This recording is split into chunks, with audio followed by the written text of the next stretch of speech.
Les éditions Télème présentent un enregistrement intégral de The Broken Elf King de Leah Stone, lu par Anne-Sophie Marie.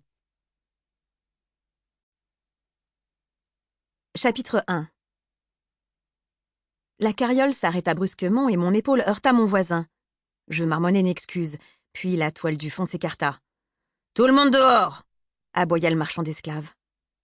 Nous lever réclama un certain effort, compte tenu du fait que nous avions tous les mains liées derrière le dos.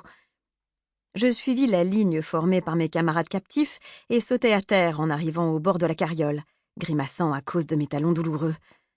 Je jetai un rapide coup d'œil aux alentours et constatai que nous nous trouvions aux portes dorées de la cité des Elfes, capitale d'Archimère.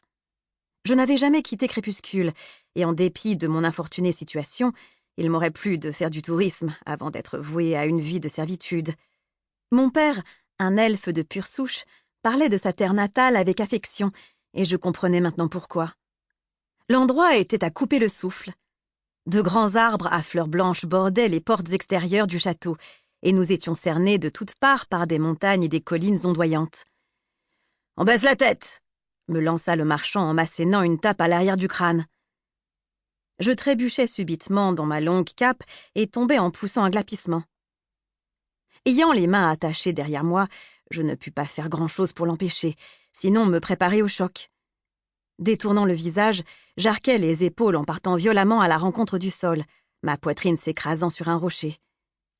La douleur m'envahit tout l'avant du corps, mais, ayant par miracle évité de me casser le nez, je considérais cela comme une victoire.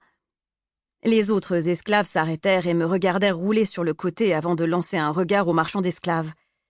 Il était grand et robuste. Ce n'était qu'un être humain, mais il était suffisamment costaud pour m'en faire baver si je l'énervais. Je poussai un grognement, puis quelques secondes plus tard, le marchand se pencha et me força à me relever en m'agrippant sous le bras. « Si tu n'es même pas fichu de marcher droit, tu ne me rapporteras pas un kopek !» cracha-t-il. Je mourais d'envie de lui asséner un coup dans la trachée à ce saligaud, mais la fâcheuse posture dans laquelle je me trouvais rendait la chose impossible.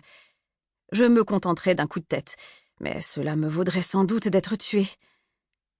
Le mieux que je pouvais espérer à présent, c'était que mon nouveau maître soit une personne décente. Enfin, un elfe décent.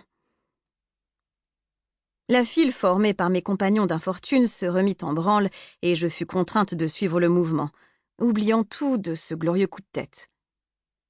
Je fis plus attention à l'endroit où je mettais les pieds cette fois.